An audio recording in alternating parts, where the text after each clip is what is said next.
kung saan may karapatang dumaan ang mga foreign vessels sa territorial waters as long as hindi ito nagdudulot ng panganib sa seguridad ng bansang dinaraanan nila at sumusunod sila sa comprehending laws ng bansa na nagmamay-ari ng territorial waters na iyan. Ibig sabihin mga utol, yun yung mga batas. Yun yung mga batas na itinakda ng international law ng UNCLOS na hindi tinutupad o hindi pinapansin ng China. Mga utol, para mas malinaw sa atin, ito po yun. Ito po yung tinatawag na archipelagic sea lane. Okay? Yan mga yan. Yan. Tapos, ito yung archipelagic waters, yung nasa loob ng ating mga teritoryo. May internal waters pa na tinatawag, yung mga ilog, yun. So, something like that. Pero yung lampas na doon sa mga baybayin. So, sobrang dami pong mga terminolohiya. Pero napakasimple. Magmula sa baybayin ng ating mga shore nga. Well, anyway, doon, may mga tinatawag na sea lane passage. Okay? Yun yung tinatawag na pwedeng ruta, yung freedom of navigation. So, napaka-komplikado, ngunit napakasimple lang naman maisip eh. Yung lohika niya napakasimple. May tinakdang international law na 200 nautical miles simula sa shore. Mga karunungan, kaalaman, teorya, kasaysayan, hiwaga at mga bagong tuklas. Alamin natin, alamin natin. Napakaganda nitong topic natin ngayon mga utol dahil ito'y tungkol sa batas na ipinapasa sa Kongreso at pinag-uusapan na rin sa Senado na kung sakaling matutuloy, mas titibay ang ating claim o territorial claim dyan sa pinag-aagawang West Philippine Sea, mga utol. At mamaya syempre, sabay-sabay nating aalamin yung tungkol sa mga terminolohiya na babanggitin sa ating featured video. Batas na wawakasan ang pang-abuso ng China, House Bill 9034. Okay, ano nga ba itong House Bill na ito at sinong kongresista nagpapasa nito? Ito'y mula kay Sir Pau PH. Paki-subscribe siya. Paki-like na rin yung video mga utol. Game na, alamin na natin to. Magandang araw sa ating lahat mga kaalyado. Advance happy weekend sa ating lahat. Meron tayong pag-uusapan ngayon tungkol dito sa isang House Bill na nais maisabatas ng isang kongresista para mas maprotektahan ang bansa natin sa mga panghaharas na katulad ng ginagawa ng kinaiinisan ng lahat, ang komunistang bansa na China. Nabuksang muli ang usapin na ito at ngayon ay nais ngang madaliin ng kongresista na maisabatas ang House Bill 9034 matapos ang nangyaring banggaan ng mga barko ng China at Pilipinas malapit sa Ayungin Shoal noong nakaraang linggo. Kumusta mga kaalyado? Marami na naman kayong matututunan dito. Kaya para malaman ang buong detalye, ay manatiling nakatutok at tapusin nyo itong video. At paki-like and subscribe ng YouTube channel natin. And huwag nyong kalimutan na i-hit ang bell icon para laging magno-notify sa inyo kung may bago tayong upload. Maraming salamat po. Sir Pau PH, paki-subscribe mga utol, paki-like na rin ang video ha. Maraming salamat. At simulan na nga natin ito mga kaalyado.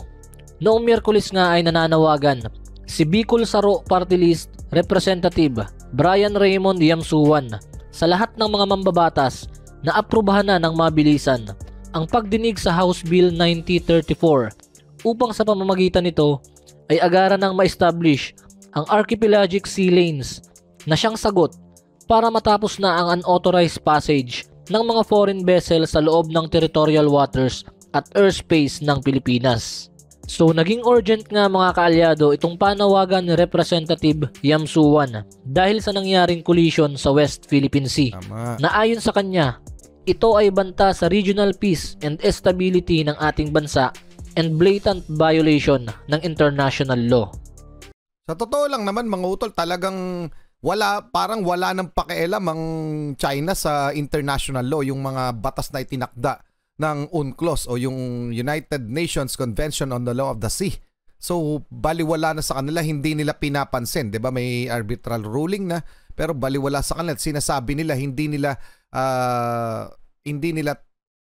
tinatanggap yung arbitral ruling na inilabas ng UNCLOS. Okay mga utol, so may sarili silang paniniwala at may sarili silang paninindigan at ang paniniwala nilang ito ay kanila yung halos 90% ng South China Sea. At according this sa mga statement na nilalabas nila sa media at sa mundo, yung mga ibang bansa, partikular ang Pilipinas, na tayo yung nakikiagaw ng teritoryo nila, which is kabaliktaran, mga utol. Okay? So, handa raw silang ipagtanggol, mag-take ng necessary measures, ibig sabihin, gumawa ng mga hakbang para ipagtanggol daw yung mga kanilang mga teritoryo na yon. 'Di ba? May mga sapak sa utak. Okay, tuloy na muna natin, mga utol. Yun po yung mga statement ng China, kumbaga naka-wrap up na. Okay? Habang patuloy ang pang-aabuso ng China sa freedom of navigation sa loob ng exclusive economic zone ng ating bansa, kailangan na natin kumilos kaagad para masiguro na ang mga aksyong ginagawa ng China ay hindi na umabot pa sa territorial waters or territorial sea ng ating bansa at humantong sa pagkakandak nito ng mga aktibidad na walang permiso ng ating gobyerno. Ayon kay Bicol Saro Party List Congressman Yam Suwan, ang Archipelagic Sea Lanes Bill at Maritime Zones Act ay parehas na magpapalakas sa posisyon ng Pilipinas na obligahin ang ibang mga bansa, partikular na nga ang China, na mag-comply sa mga provisions ng international law. Kung hindi ako nagkakamali, mga kaalyado, ay nauna nang maisabatas ang Maritime Zones Act. Sa ilalim ng batas na ito ay nagkaroon ng deklarasyon ang mga jurisdiction ng ating pamahalaan sa 5 maritime zones ng ating bansa. Kabilang nga dito ang internal waters, archipelagic waters, territorial sea, contiguous zone, at exclusive economic zone. At ayon kay Representative Yam Suwan, ang patuloy na non-designation nitong archipelagic sea lanes ay parang pagpapakawala ng ating pamahalaan sa ating mga karapatan sa ilalim ng United Nations Convention on the Law of the Sea. Ano ba talaga ang ibig sabihin nitong archipelagic sea lanes, mga kaalyado? Itong sea lanes na ito, mga kaalyado, ang magsisilbing indicators sa karagatan ng Pilipinas kung saan ang mga foreign ships at mga aircraft ay dito lamang pinapayagang dumaan sa mga designated sea lanes na ito. Sa Law of the Sea kasi, mga kaalyado, merong tinatawag na rights of innocent passage kung saan may karapatang dumaan ang mga foreign vessels sa territorial waters as long as hindi ito nagdudulot ng panganib sa seguridad ng bansang dinaraanan nila at sumusunod sila sa comprehending laws ng bansa na nagmamay-ari ng territorial waters na iyan. Ibig sabihin, mga utol, yun yung mga batas. Yun yung mga batas na itinakda ng international law, ng UNCLOS, na hindi tinutupad o hindi pinapansin ng China. Mga utol, para mas malinaw sa atin, ito po yan. Ito po yung tinatawag na archipelagic sea lane. Okay? Yan, mga yan. Yan. Tapos, ito yung archipelagic waters, yung nasa loob ng ating mga teritoryo. May internal waters pa na tinatawag, yung mga ilog, yun. So, something like that. Pero yung lampas na doon sa mga baybayin. So, sobrang dami pong mga terminolohiya, pero napakasimple. Magmula sa baybayin ng ating mga shore nga. Well, anyway, doon, may mga tinatawag na sea lane passage, okay? Yun yung tinatawag na pwedeng ruta, yung freedom of navigation. So, napaka-komplikado, ngunit napakasimple lang naman maisip eh. Yung lohika niya napakasimple. May tinakdang international law na 200 nautical miles simula sa shore. So, yun yung exclusive economic zone hanggang doon sa katubigan na yun.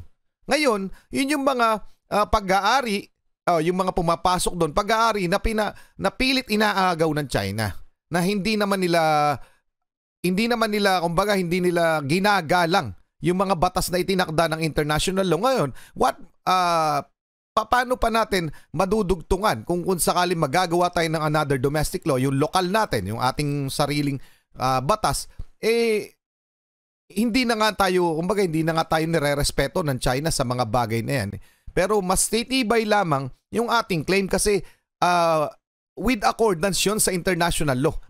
Maglalagay pa tayo ng sarili nating batas. So maganda rin ito na mapatupad. Basically, pero ang problema naman dito, magiging problema natin dito, yung pagpapatrolya kasi nga napakakonti ng ating mga assets, napakakonti ng barko ng Philippine Coast Guard, ng Philippine Navy.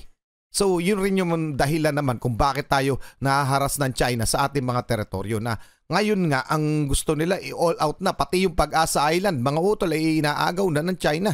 So yan na po yung pinakasimpleng paliwanag ng archipelagic sea lanes. Okay? Sea lanes passage. Balik na tayo muna dito at magpatuloy tayo. Balikan lang natin konti ha. Panganib sa seguridad ng bansang dinaraanan nila at sumusunod sila sa comprehending laws ng bansa na nagmamay-ari ng territorial waters na iyan. At yun ang iniiwasan sa House Bill 9034 na ito, or the proposed act establishing the archipelagic sea lanes in Philippine archipelagic waters. So with these archipelagic sea lanes mga kaalyado, ay mas may papatupad natin ng maayos ang mga rules and regulations ng ating bansa sa ating territorial sea, which is 12 nautical miles mula sa baseline ng ating bansa. Within 12 nautical miles mga kaalyado, yan ang tinatawag na territorial sea. Sa international law, yung 12 nautical miles territorial sea mga kaalyado, ang siya lamang itinalagang tunay na pagmamay-ari ng isang bansa. Pero extended yan mga kaalyado sa another 12 nautical miles, which is yung tinatawag na contiguous zone. Huwag kayong malilito mga kaalyado ha. Sa karagatan kasi merong mga tinatawag na boundaries. 12 nautical miles. Hinto natin ha. So from land, yun sa baybayin, 12 nautical miles, yun yung territorial sea natin. So yun yung pinakatalagang atin na atin. So may contiguous zone, yung exclusive economic zone, yung 200 nautical miles. So pag-aari pa rin ng isang bansa yan. At yan, yung mga, nandyan yung mga reef, mga islet, sa Pag-asa Island na pasok sa exclusive economic zone natin dito sa bahagi na to na inaangkin ng China. Yung iba 170 nautical miles lang mula sa atin at talagang itinakda sa sa korte ng international law na atin yung mga bagay na yun. At yung sa Scarborough Shoal at yung ilang bahagi ng Spratly Island dating-dati pa nakasama na sa ating mapa. So sa madalit sabi, wala talagang legal claims itong China doon sa mga inaangkin nilang mga teritoryo. Hindi lang naman sa atin. Yung nakapalibot sa ating mga bansa ay ganun din yung senaryo sa China. Kasama ang Vietnam, yung Malaysia, yung Brunei. So laki talagang tendencies na magkampi-kampi na iisa lang naman yung problema. At ang naglilikha nun ng problema na yon sa territorial dispute ay ang China. So anong masasabi nyo dyan? Ganyan yung mga part na inaagaw ng China, yung pasok sa ating exclusive economic zone. Okay? So anong masasabi nyo dyan? Pa-comment na lang mga utol, tuloy na muna natin. Wala. Ito pala. Mula sa baseline ng isang bansa, ang tinatawag na territorial sea. At another 12 nautical miles naman, ang tinatawag namang contiguous zone. And beyond that two boundaries, ay ang tinatawag namang exclusive economic zone. Ang pagkakaiba lang ng tatlong yan mga kaalyado, sa territorial sea at contiguous zone ay meron tayong jurisdiction. Kumbaga sakop yan ng soberenya ng Pilipinas.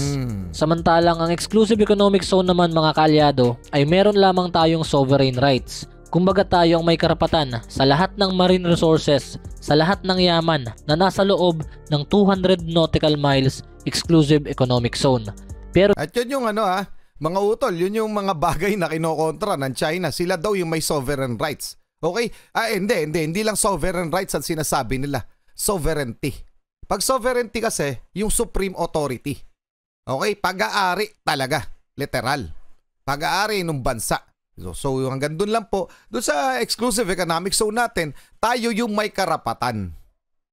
Okay? Dun sa mga lahat ng pwedeng makuha dun sa lugar na iyon, doon sa exclusive economic zone na siyang hindi siya sinasang-ayunan ng China at inaagaw nga nila, sabi nga nila, soberanya. Okay, sa madalit sabi, ang ibig sabihin nila, kanila o pag-aari nila yung mga lugar na inaangkin nila sa Pilipinas. So anong masasabi nyo dyan? Balikan lang natin konti ha. Uy, ayaw mag-play. Kumbaga tayo ang may karapatan sa lahat ng marine resources, sa lahat ng yaman na nasa loob ng 200 nautical miles exclusive economic zone. Pero hindi natin yan pag-aari talaga.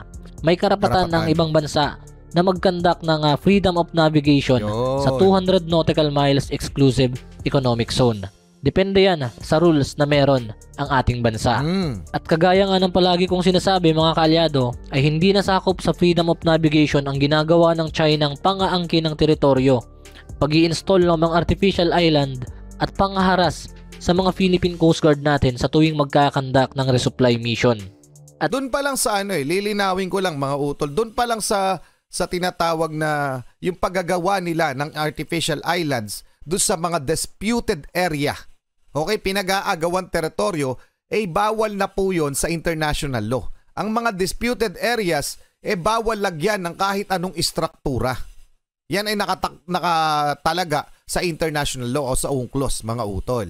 So, ginawa pa rin yun ng China. So, sa madalit sabi, itong Chinese government, napakarami ng batas ng international law ang kanilang dinidisregard. Pero sinabi nga nila yun, invalid para sa kanila. So hindi nila yun ginagalang, hindi nila nirerespeto. Ang tanong, anong sanksyon ng UNCLOS? Anong sanksyon ng United Nations sa ginagawang yan ng China?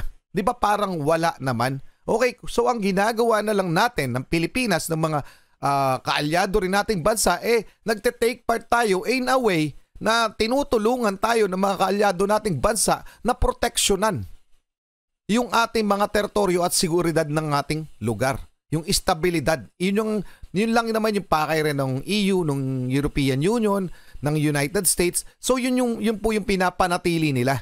Na hindi na lumampas o umabot sa kung saan pa itong agawan ng teritoryo dito sa Indo-Pacific. Pero once na magkamali itong China na gumawa ng violenteng pag-atake, doon na magsisimula itong digmaan na kinakatakutan ng lahat. Malamang pati China ay takot na rin. Pero ayaw nilang tumigil kasi nga iba talaga yung takbo ng pag-uutak nila kasi parang by hook or by crook gusto nilang kuwain yung mga teritoryo na yan kasi hodang tablahin sila ng buong mundo. So anong sanksyon ang pwedeng gawin yun ang tanong ko ng United Nations sa kanila hindi nga sila pinapansin. Hindi, pwede ba nilang ikulong yung presidente? Hindi naman, di ba? So pinaka pwedeng gawin yata yung economic sanction, no? Tablahin sa mundo yung China. Yun ang pinaka pwedeng gawin siguro. Siguro Ewan ko. So anong masasabi nyo dyan? Pa-comment na lang. Mamaya titingnan natin itong House Bill 9034 ni Bicol Saro Representative Brian Raymond Yamsuan. Okay, tuloy na muna natin. At yan nga ang pine-prevent na mangyari ni Representative Yamsuan na makarating pa yan sa territorial sea at contiguous zone ng ating bansa. Kumbaga kung hindi talaga kayang pigilan ng Pilipinas ang mga illegal na aktibidad na ginagawa ng China sa ating exclusive economic zone, ay sana man lang wag nang hayaan na makaabot pa ito sa ating territorial sea. Dagdag pa ni Representative Yamsuan, mas lalong nagiging mapangahas ang China. Ngayon na nasa loob na sila ng exclusive economic zone ng Pilipinas, di natin alam kung bukas ay baka nasa loob na din sila ng territorial sea natin. Huwag na nating antayin na makapasok sila ulit na ang kaya lang nating gawin is magprotesta.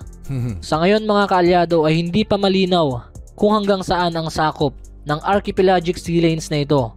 Kung hanggang territorial sea ba ito, contiguous zone o hanggang exclusive economic zone. Kaya naman noong nakaraang hearing or session habang dinidinig ang House Bill 9034 o Archipelagic Sea Lanes Act, ay nakiusap si Senator Francis Tolentino na siyang chairperson habang dinidinig ang House Bill 9034 na sana ay linawin kung hanggang saan ang sakop nitong Archipelagic Sea Lanes. Pero ganun pa man mga kaalyado ay nasisiguro ko na kapag naaprubahan at naging batas ang House Bill 9034 na ito, ay lahat tayo mga Pilipino ang makikinabang dito. Tama. Kaya't so eto na. Tingnan na muna natin. Ito yung mula sa Inquirer.net mga utol eto si Bicol Saro Party List Representative Brian Raymond Yamsuan. Para sa kaalaman ng lahat, personal ko po siyang kilala. Siya po ay boss ko.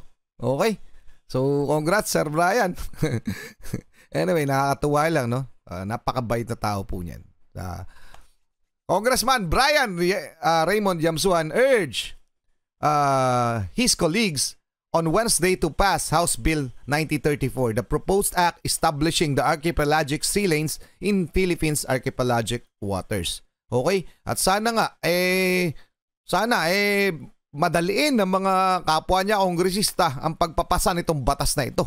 Okay? I urge fellow lawmakers to act quickly on the measure designating our archipelagic sea lanes when Congress resumes session next month. O sana nga mabilisan mga utol. So, hindi na natin babasahin ng buo. Halos na ipaliwanag naman ni Sir Pau PH yung mga bagay tungkol dito sa archipelagic sea lanes, mga utol. At sana nga madaliin na ang ating Kongreso. Congrats po, Sir Brian.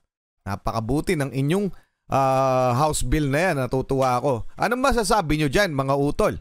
So pero yung domestic law natin na yan, malaking bagay pa rin yan.